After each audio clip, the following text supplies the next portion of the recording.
Bonjour chers enfants, je suis très heureuse de vous retrouver aujourd'hui pour une autre séance de français. Vous serez bien gentils de suivre mon cours et merci. Aujourd'hui, on va voir une autre évaluation concernant toujours les classes de CE6. Passons voir d'abord les objectifs. Ces activités d'évaluation et de soutien vous permettent de faire le point sur vos acquis tout en consolidant vos apprentissages, d'évaluer les connaissances acquises tout au long de l'année scolaire. On présente d'abord notre thème d'aujourd'hui. Il s'agit, comme vous le voyez, de l'eau, source de vie. Notre texte d'appui.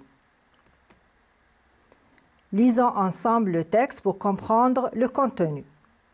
Chaque année, plus d'1 million de personnes meurent à cause de l'eau malsaine et du système sanitaire médiocre. La majorité des victimes recensées sont des enfants. En dépit des améliorations opérées durant les 20 dernières années, plus d'1 milliard d'habitations de la planète manquent d'accès aux ressources en eau. Le constat est alarmant. L'eau contaminée fait 10 fois plus de morts que n'en cause la totalité des guerres en cours. Selon la Banque mondiale, il est temps que les pays affrontent ce fléau. La croissance du nombre de populations qui manquent d'eau potable et d'une bonne hygiène. Maintenant, on va voir les questions de compréhension. Pourquoi plusieurs personnes meurent-elles chaque année?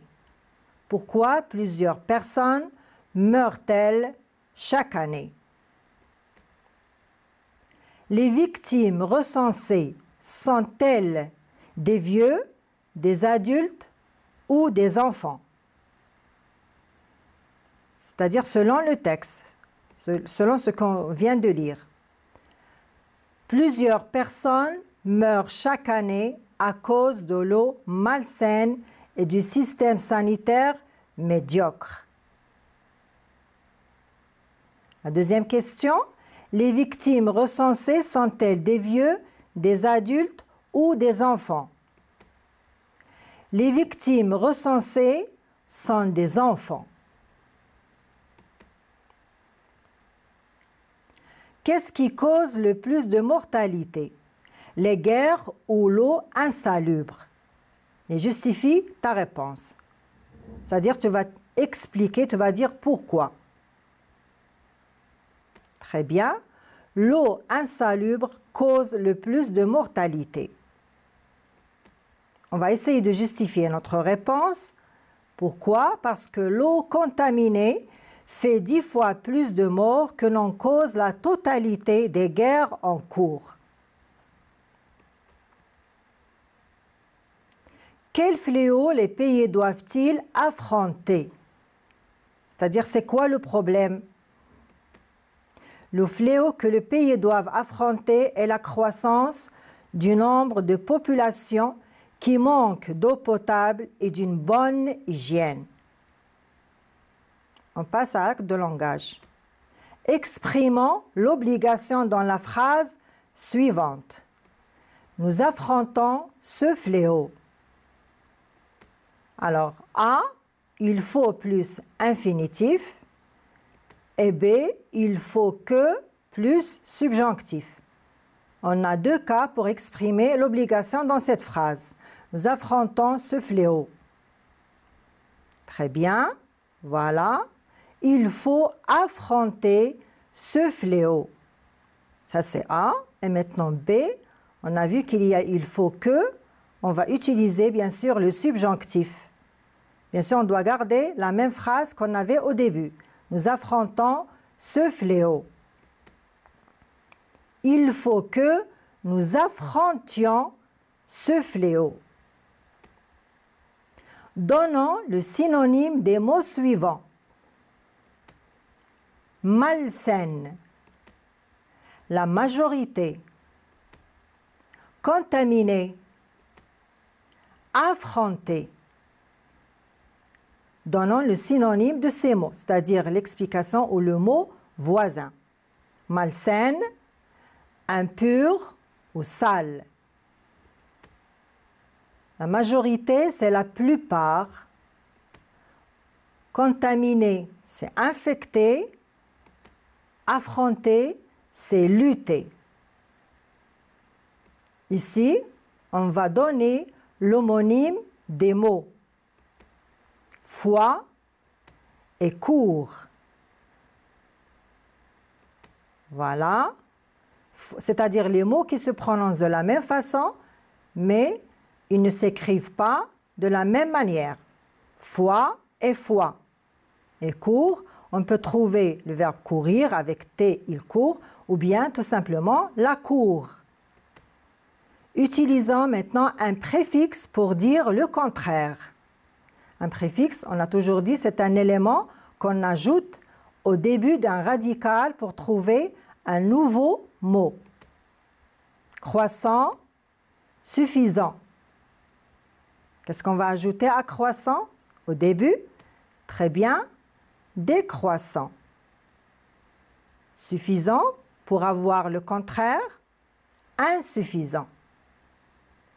Maintenant, on passe à la grammaire.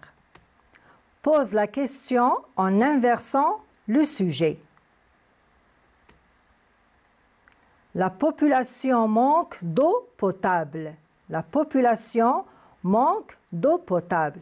Ici, on va inverser le sujet et le verbe pour trouver une phrase interrogative, c'est-à-dire la leçon concernant les types de phrases qu'on avait déjà vues au début de cette année. La population manque d'eau potable. Pour poser la question, voilà, la population manque-t-elle d'eau potable? La population manque-t-elle d'eau potable? Souligne et indique maintenant les compléments. Comme on sait déjà, on a des compléments, les compléments d'objet direct, les compléments d'objet indirect, plus les compléments circonstanciels, ou bien de temps, ou bien de lieu, ou bien de cause, ou bien de manière ou de moyen. Passons voir notre phrase. Chaque année, la pollution de l'eau cause d'énormes ravages. Chaque année, la pollution de l'eau cause d'énormes ravages. Là, on doit chercher les compléments. On va essayer de les souligner d'abord. Voilà, chaque année. Et le deuxième complément, voilà, très bien, bravo, vous l'avez trouvé. D'énormes ravages. Alors, à votre avis, chaque année, c'est quoi? Chaque année, c'est un complément circonstanciel de temps. C'est un complément circonstanciel de temps. D'énormes ravages, c'est un complément d'objet direct. Très bien. Exprimons maintenant la négation dans la phrase suivante. Toujours concernant les types de phrases. Maintenant, on veut exprimer la négation. La négation, c'est-à-dire une phrase qui est affirmative, on la transforme en phrase négative en ajoutant ne pas, ne guère, ne point, ne personne, ainsi de suite. Notre phrase est la suivante. La population manque d'eau potable et d'une bonne hygiène. La population manque d'eau potable et d'une bonne hygiène. Faisons attention là, il y a deux choses, deux objets. La population manque, premièrement, d'eau potable et deuxièmement, d'une bonne hygiène. Voilà la phrase. La population ne manque ni d'eau potable ni d'une bonne hygiène.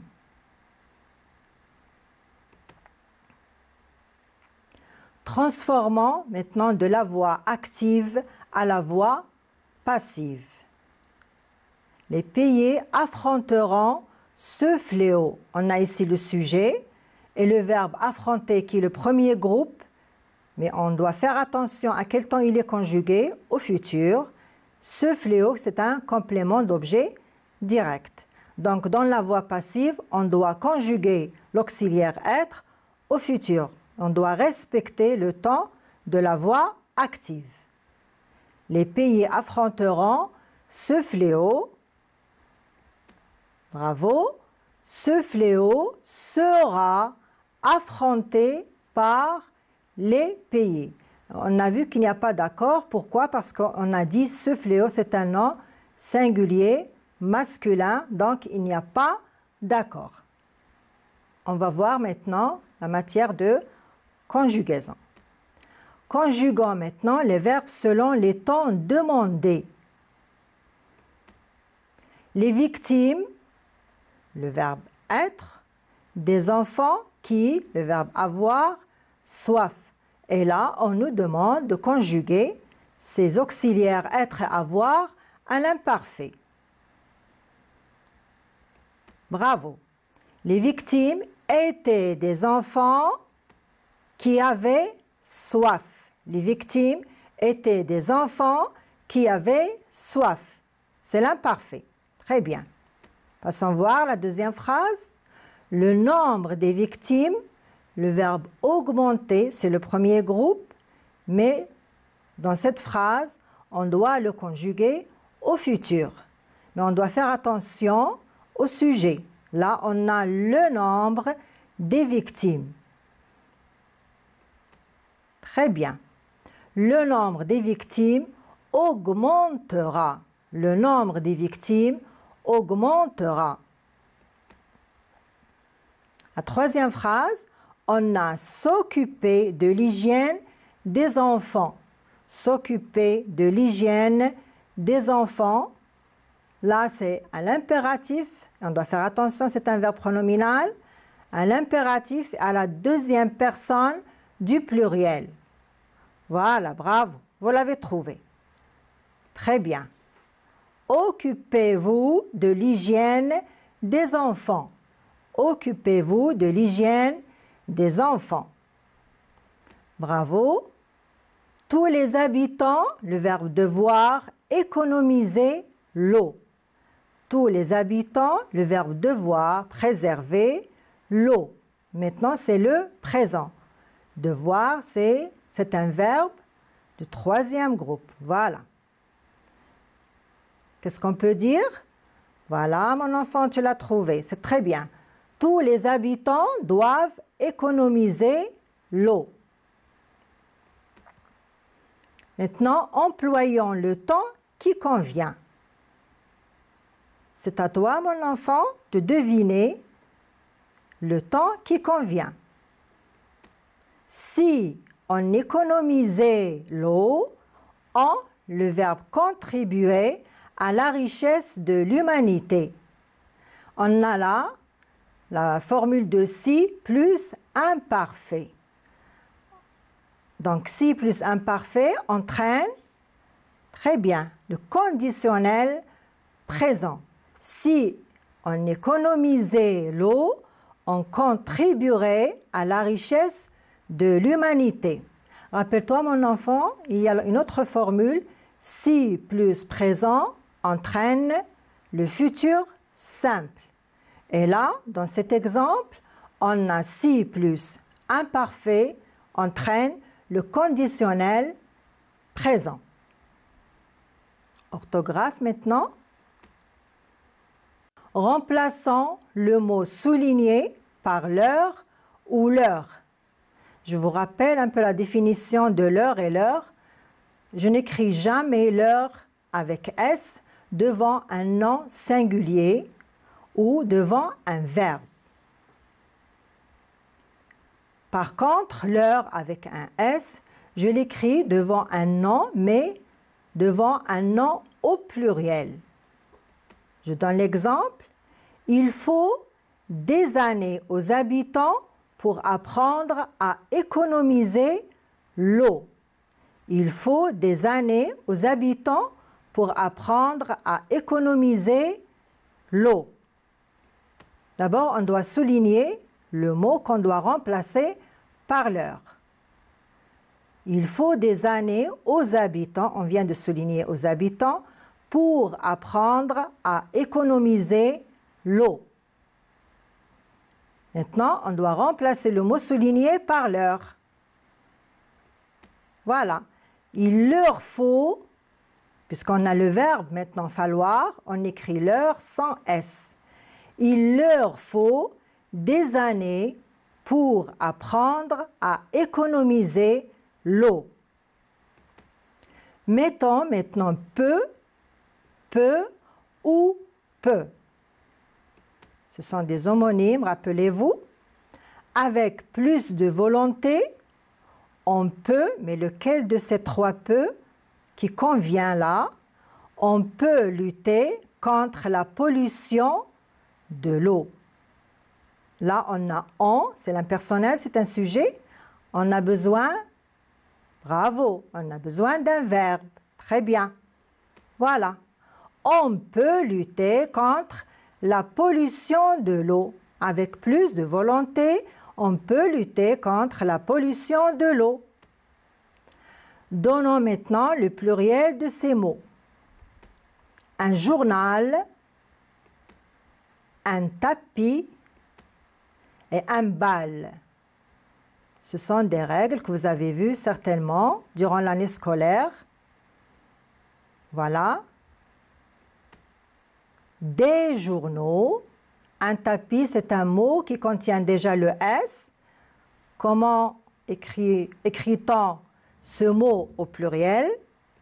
Voilà, des tapis. Il garde toujours le S à la fin. Et un bal, des balles. Maintenant, on passe à la partie expression écrite. Comme je l'ai toujours dit, dans l'examen final, on a deux parties concernant l'expression écrite. La première question, c'est remettre un paragraphe ou des expressions en ordre pour pouvoir obtenir un paragraphe cohérent. Et le deuxième sujet, c'est un sujet qui a une relation avec un thème parmi les thèmes que vous avez déjà étudiés. Et c'est à vous de le rédiger, bien sûr, en respectant l'introduction, le développement et la conclusion. Notre première partie d'aujourd'hui est la suivante. Mettons en ordre le texte suivant. C'est pour cela qu'on l'appelle la planète bleue. Cette eau représente les 2/3 du globe terrestre.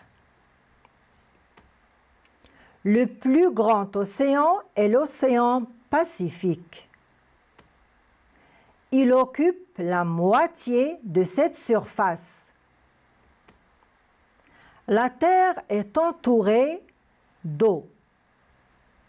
À ton avis, quelle est la première phrase avec laquelle on peut commencer déjà notre paragraphe pour pouvoir avoir un paragraphe en ordre?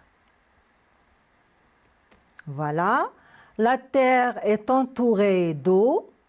Cette eau représente les 2/3 du globe terrestre. C'est pour cela qu'on l'appelle la planète bleue. Le plus grand océan est l'océan Pacifique. Il occupe la moitié de cette surface. Je suis sûre que vous l'avez trouvé. Maintenant, on passe voir notre deuxième sujet. L'eau est précieuse. Que doit-on faire pour la préserver, l'économiser? Je vous conseille, mes enfants, de rédiger ce sujet chez vous. Peut-être que vous l'aurez le jour de l'examen final. D'ici là, je vous dis bon courage, merci et à bientôt.